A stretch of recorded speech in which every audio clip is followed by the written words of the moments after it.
The husband finds out that his wife is secretly hosting parties behind him, and at these parties, she cheats on him. Ordinary revenge seemed to him too simple a punishment for cheaters, so he came up with something more interesting. For several weeks, something had been off with Isabella, the woman I had been married to for 33 years. Her constant excuses about late meetings no longer convinced me, and when she finally stumbled home late at night, it wasn't just the usual tiredness after a long workday surrounding her. No, it was something entirely different.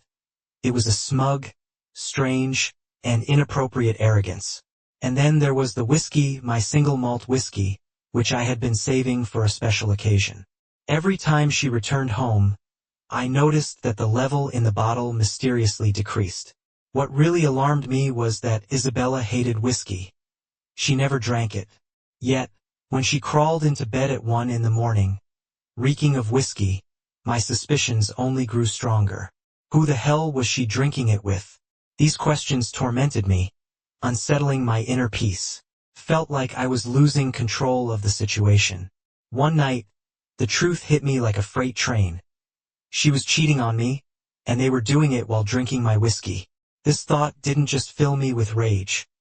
It awakened something colder and deeper. I wasn't going to confront her with vague accusations or create a scene. I needed undeniable proof, something that would turn everything around in the most dramatic way possible. I started planning carefully and deliberately. Step 1. Surveillance.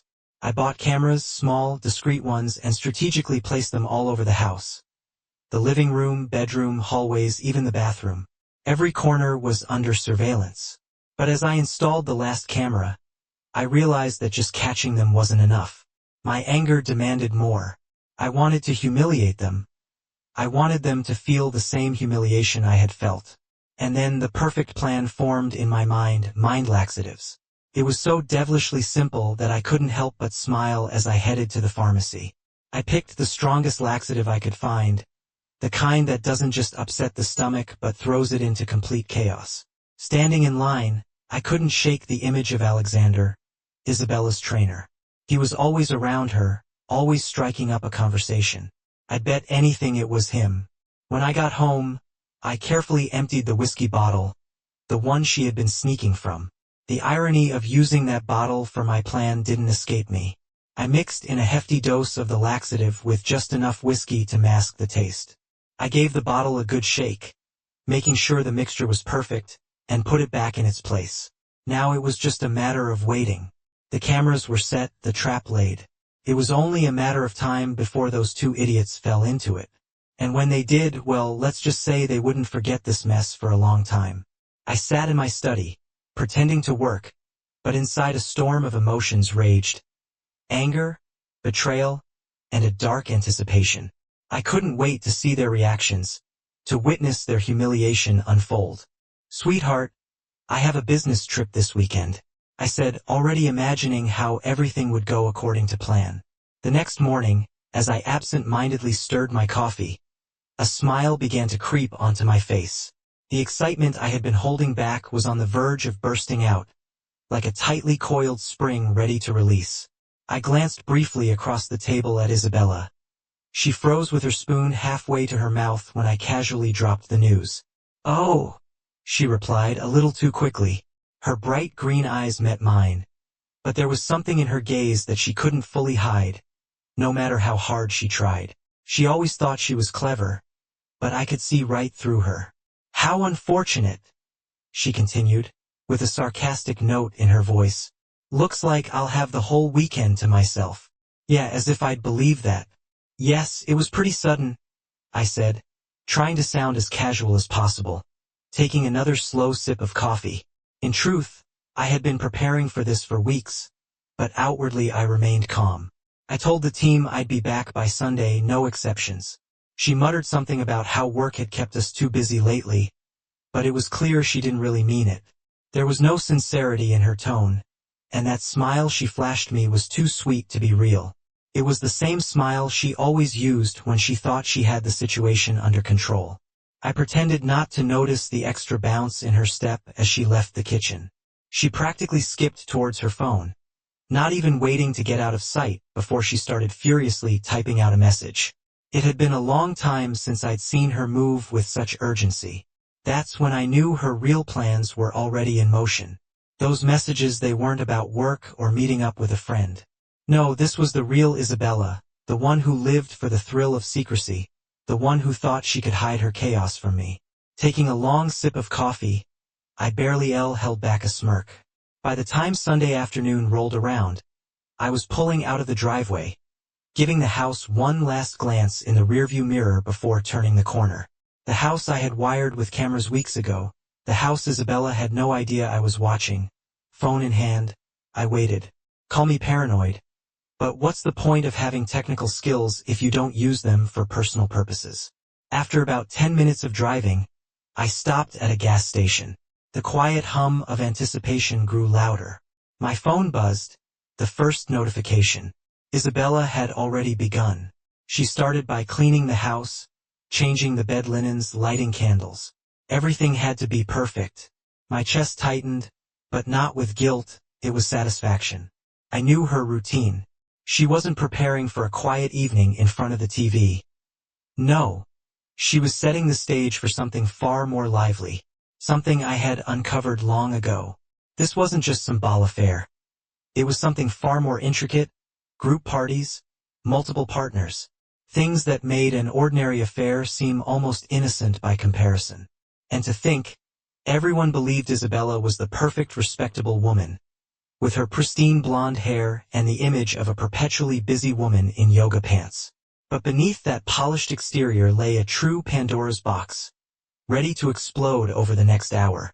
I watched the live feed as she rushed around the house, setting out wine glasses and fluffing pillows like she was preparing for a glossy interior design magazine spread.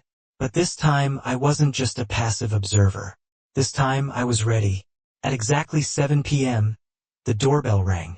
I watched as she made her way to the door, gliding across the room in a tight red dress that barely concealed anything. I almost winced. Almost standing on the threshold was Alexander, of course.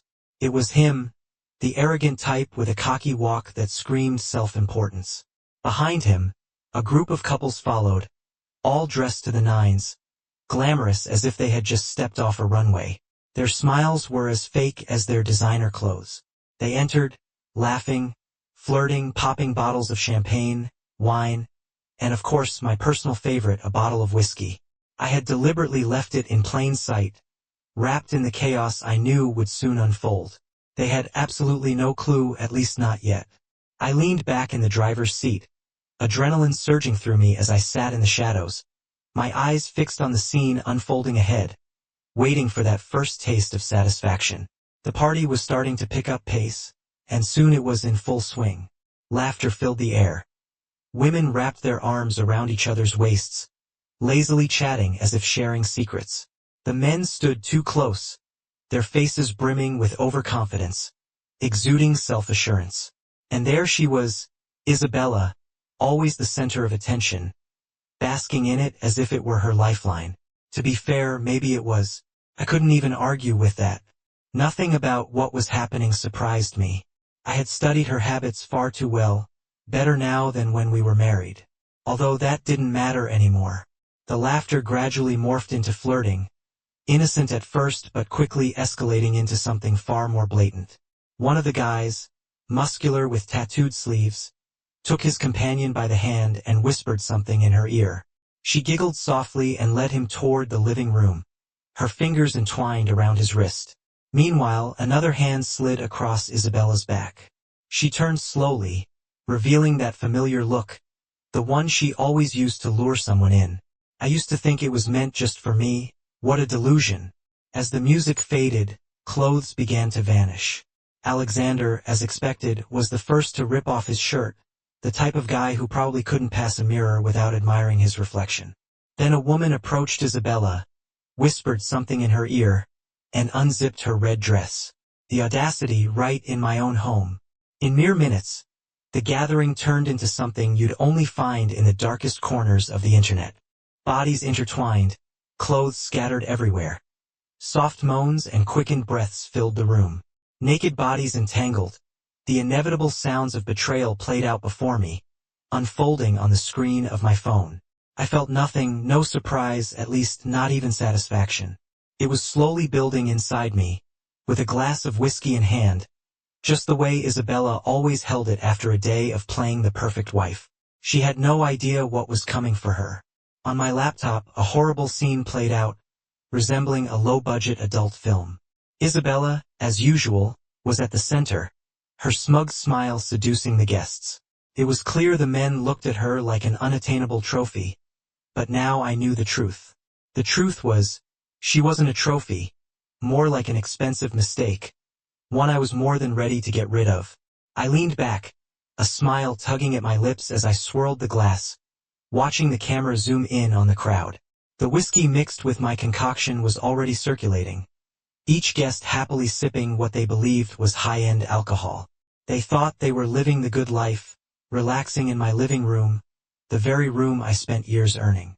They had no idea what was about to happen. It started pretty quickly. Some random guy I didn't know began shifting nervously on the couch, his face twitching slightly. At first, I thought it was the result of bad tequila, but then I noticed it spreading to the others, small signs, barely noticeable movements. They were starting to realize something was off.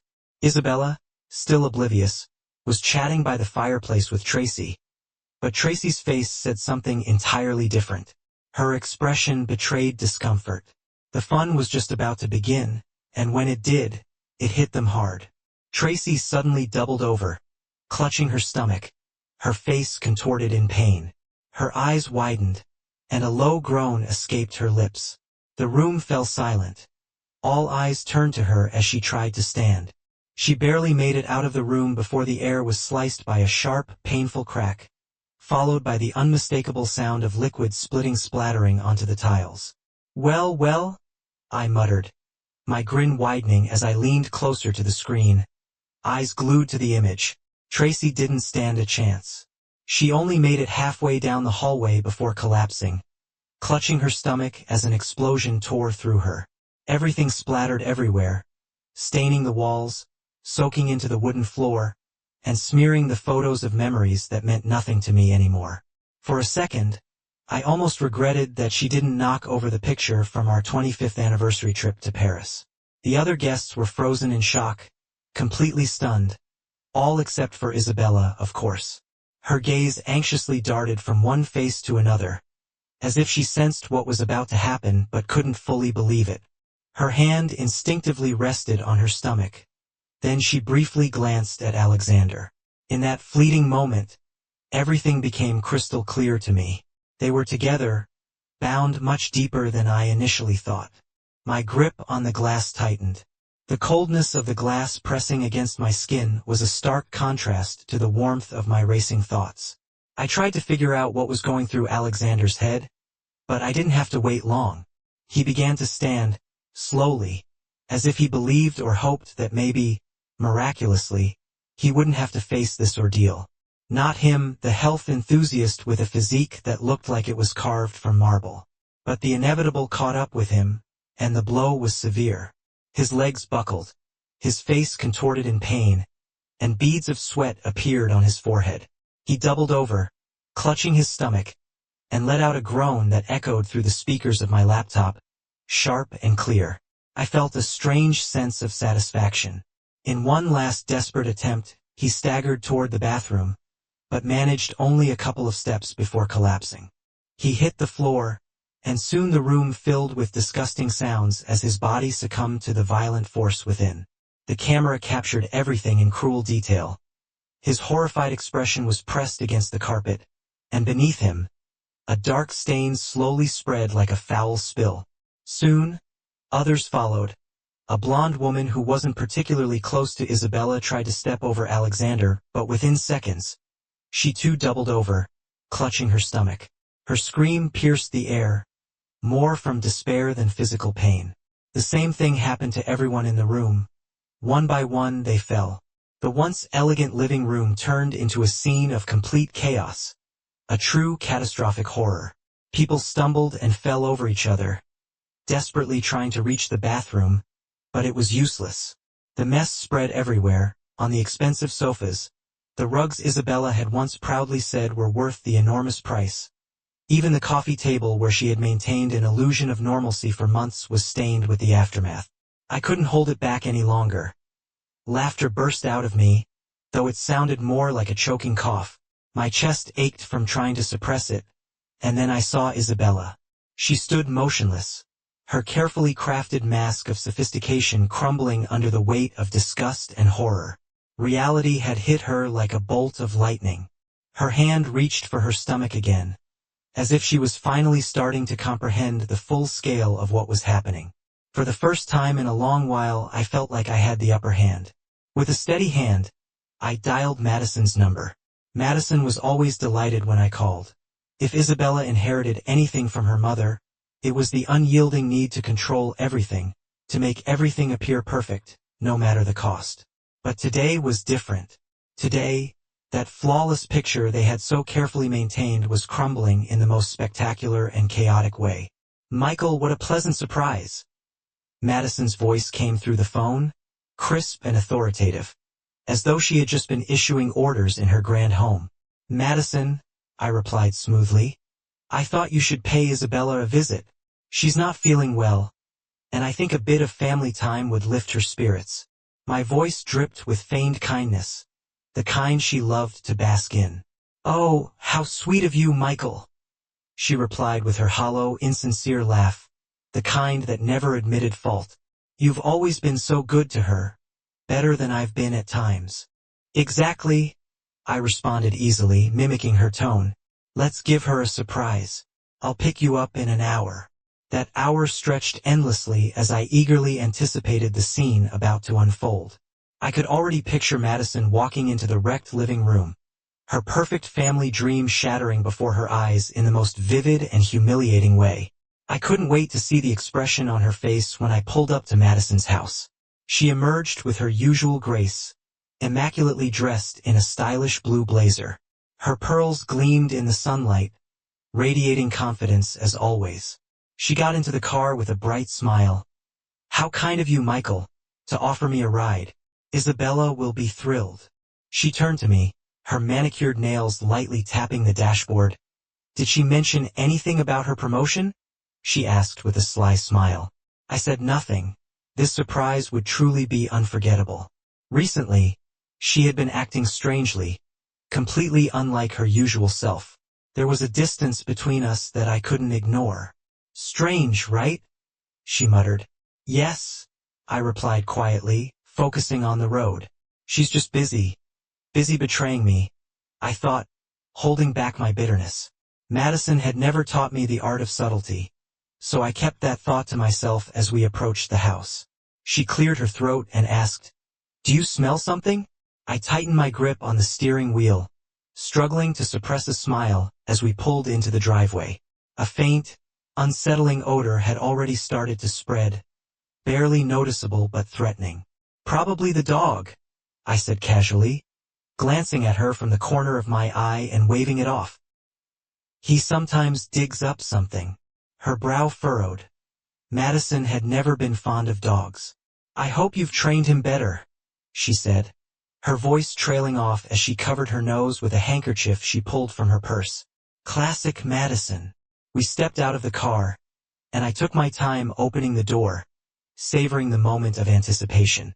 As soon as the door cracked open, we were hit by a sharp, unbearable stench, like a wall of rot. The smell of raw sewage filled the air. Madison coughed, recoiling in horror. "What the hell is that?" she rasped, trying to hold back the urge to vomit. Her usually perfect posture vanished instantly. I shrugged, trying to hide the grin that was threatening to surface again. "Probably the dog," I repeated, leading her inside like a hunter guiding his prey. We entered the living room where time seemed to slow down. Chaos greeted us. People lay on the floor, writhing in pain. They were on their knees, clutching their stomachs, crawling through brown puddles of vomit. It was a scene of utter devastation. Isabella Madison's voice trembled as she spotted her daughter among the mess. Isabella, usually the picture of composure, was hunched over the coffee table, having completely lost her usual poise. Entangled with Alexander, who normally resembled a Greek god, now looked more like a broken toy. His body was smeared with what looked like dirt, and his usual confidence was gone, replaced by something almost comical. Isabella froze when she heard her mother's voice. Her wide blue eyes locked onto us, her face flickering with expressions of horror, shame, and pure panic. "Mom!" she croaked, but the rumbling in her stomach cut her off. I recognized that sound. I'd been listening to it through the surveillance cameras for the past hour. The laxative was about to kick in again. Isabella's body trembled as she tried to hold herself together, but it was useless. Her muscles gave way and it happened, an explosive release. Her body betraying her at the worst possible moment. Feces splattered across the room, landing in a slow-motion arc directly on Madison's face, right between her eyes. For a moment, everything froze. Madison stood in shock, her daughter's waist dripping down her face, mixing with her pearl necklace and staining her immaculate outfit. And then came the scream. "Isabella!" she shrieked, frantically trying to wipe the mess from her face. But the more she rubbed, the worse it got. She was smearing it into her skin, into her hair, down her neck, even onto her lips. She gagged, her face paling, then turning green as her stomach twisted. And then it wasn't just dry heaving, Madison vomited right there. Her lunch spewed onto the floor, a disgusting mess that resembled some nightmarish version of modern art. In her panic to flee, her heels slipped on the wet floor. Flailing her arms, she cracked and crashed into the nearest table, her legs giving out beneath her. I stood there, watching the whole scene, a slow, satisfied smile spreading across my face. Isabella collapsed onto the couch, gasping for breath, clutching the coffee table, completely drained. Her exhaustion was undeniable, etched into every line of her worn-out face. For the first time since this nightmare began, she looked me in the eye, truly seeing me. Her makeup was smeared, a stark contrast to the usual meticulousness she always maintained. The once perfectly styled extensions now hung loosely, barely clinging on, as if she had been carelessly tossed aside. She looked like a broken doll, discarded after a rough play. "Michael!" she rasped, her voice teetering on the edge of breaking. "Michael! It hurts so much." I abruptly cut her off with a sharp gesture, unwilling to listen any longer. From the inside pocket of my jacket, I pulled out what I had been waiting to use for a long time. I took out the divorce papers without a word and tossed them onto the couch beside her. The anger that once burned in her eyes vanished instantly, replaced by sheer disbelief. Her hands trembled as she reached for the papers, whispering this.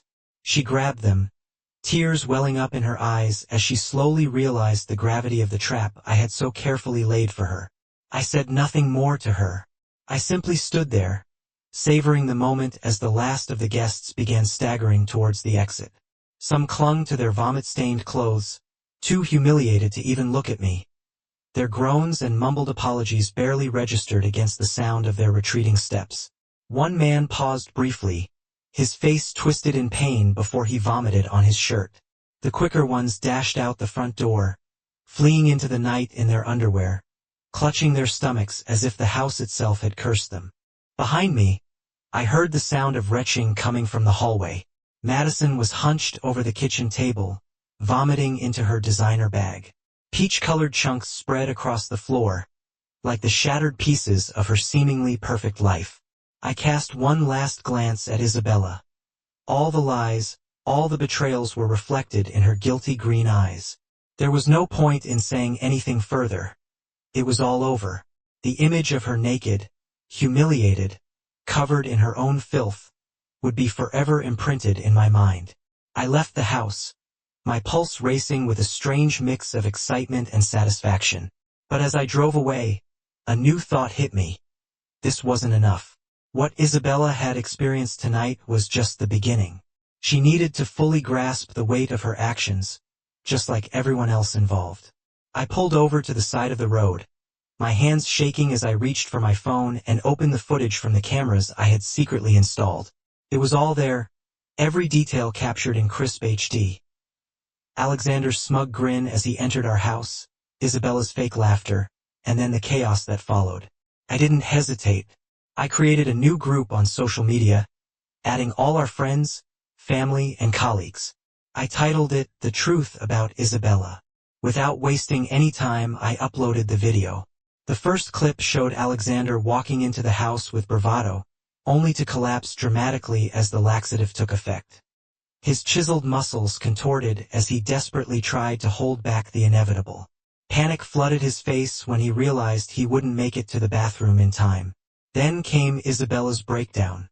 Her once perfect hair turned into a tangled mess, mascara streaming down her face as she vomited uncontrollably. The woman who always seemed so composed, so flawless, was now exposed for everyone to see, completely broken. But the climax was the moment with Madison. I had captured her expression when she realized what was happening, followed by her own reaction. The video showed it all. Her vomiting, losing control of her body, and yes, that unforgettable moment when she soiled herself. With one final click, I posted the video. Notifications flooded in almost instantly, shocked gasps, messages of disgust, and an overwhelming wave of support for me. The video spread across social media, shared and reposted again and again.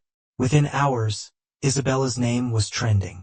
People who had never heard of us before were spreading the footage, each repost becoming more exaggerated. Memes started appearing almost immediately. Alexander's face was edited into toilet paper ads, and clips of Isabella vomiting were turned into GIF reactions.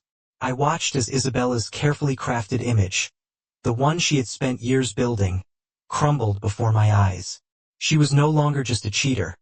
She had become a viral sensation, reduced to a joke, a cautionary tale for the whole world. A light breeze caressed my cheeks as I savored a sip of wine, soaking in the warmth of the evening. So, Sophia and I were comfortably settled on the balcony, watching as the sky was painted in deep shades of orange and pink while the sun disappeared beyond the horizon. A stark contrast to the storm that had engulfed my life just a year ago. Sophia glanced at me, her blue eyes gleaming with playful curiosity. "Remind me again, how did Madison react when she walked in on their little party?" she asked, the corners of her lips curling into a mischievous smile. I laughed and shook my head in disbelief. "You never get tired of hearing this story, do you?" It still seemed incredible that what once brought me so much pain now sparked laughter. "All right, where should I start?" I began, diving into the memory. Picture this: Madison, in her holier-than-thou composed way, decides to surprise her daughter with a visit. But instead of a quiet afternoon, she walks into a scene that smells like a landfill of rotting toilets baking in the hot sun. Sophia nearly spit out her wine, choking with laughter. "Oh God! I can almost smell it. Trust me, it's a smell that haunts you," I said, wincing at the memory. But the smell wasn't even the worst part. She walks in and there's Isabella sprawled out on the living room floor, completely covered in, well, you can imagine vomit. "Humiliation and regret," Sophia offered, raising an eyebrow. "Exactly," I replied, taking another sip before continuing. And Alexander, Isabella's lover, was crawling toward the bathroom, leaving a trail behind him like some sort of deranged snail. Sophia was already doubled over with laughter, clutching her stomach. "Oh my God! Michael, how did you even keep it together?" I shrugged, grinning. "Oh, on the inside, I was losing it, believe me. But on the outside, I had to play the concerned husband, though it was nearly impossible, especially when Madison started screaming." Sophia wiped tears from her eyes, still gasping from laughter. "Wait, you didn't mention that she screamed." I leaned back, smirking. "Oh yeah, and it wasn't just a scream. Imagine the highest pitched, most ear-piercing shriek you can think of. Crank it up to a 10, and throw in a few curse words that would make a seasoned sailor blush." "No way!" Sophia gasped, her eyes wide with shock. "Madison? Miss Prim and Proper." I nodded, still smiling. "The very same. Turns out, when you catch your daughter in a disgusting scene like that, you discover some hidden linguistic talents." Sophia shook her head, still processing the story. "I can't picture it." "And what did Isabella do?" I laughed at the memory. "Vivid. Oh, Isabella tried to act like nothing was wrong. Can you believe it? There she was, naked, filthy, covered in who knows what, and she's trying to play it cool. She even said, "Oh, hey Mom. Didn't expect to see you here." Sophia burst into laughter again, practically wheezing. "You're kidding. I wish I were," I said, joining her laughter. But reality caught up to her quickly, or maybe the laxatives kicked in again. Who knows? Either way, she went from calm to full-on panic in about 3 seconds. As Sophia's laughter began to fade, she leaned forward with curiosity. "And that's when you handed her the divorce papers, right?" I nodded. A satisfied grin spread across my face. Right there in the middle of all that chaos, I pulled the papers from my jacket pocket and said, "Isabella, I think it's time we had a serious talk about our relationship." Sophia raised her glass, smiling to the most epic divorce paper handover in history. We clinked glasses to that as we both took a sip. I reflected on how much my life had changed just a year ago. I had been drowning in rage, consumed by thoughts of revenge, suffocating from the betrayal. But now, all that pain had transformed into something else, something I could finally laugh about. I was sitting across from Sophia, laughing at everything that had happened. "You know," she said, softening her voice, "as wild as it sounds, I'm actually grateful that everything turned out this way." I gave her a curious glance, raising an eyebrow. "Really, and why is that?" She gently squeezed my hand. "Because if it hadn't, you might still be stuck in that unhappy marriage, and we might never have met." I responded to her touch, feeling a warm sensation that had nothing to do with the wine we were drinking. "You're right," I admitted, realizing how far I had come. Sophia smiled, her eyes sparkling with a playful glint. "I'll raise a glass to that." Our glasses softly clinked together, and I couldn't help but marvel at the unpredictability of life. What I once thought would break me had actually been the push I needed to find freedom. And here I was, happier than I ever imagined, sitting next to a woman who could laugh with me at the absurdity of it all. Suddenly, Sophia's eyes lit up with mischievous delight. "Hey," she said, grinning widely. "Do you still have that video?" I nearly choked on my drink. "Sophia," I gasped, stunned. She asked in a mock innocent tone, "I'm just curious. It would be like our own version of America's funniest home videos." I shook my head, laughing. "You're impossible." She winked at me. "Maybe, but you love me for it." And she was right. I did love her for her humor, for her ability to understand me, and for how she could turn even the darkest moments of my past into something we could laugh about together. As the sun began to set, casting long shadows over the balcony, I felt a deep sense of peace. What had once been a nightmare, a chaotic mess, had now become just a funny memory, something we could laugh about with a glass of wine in hand. Isabella Madison and all the chaos they had brought into my life had turned into simple jokes. I raised my glass again, to new beginnings, and to the gift of finding humor in life's chaos. Sophia touched her glass to mine, and there was something more in that sound than just the gesture. We both laughed, and the laughter echoed in the evening air. Life was good, and I couldn't wait to see what other absurd stories we would create together. My friend, and this is the end of the story.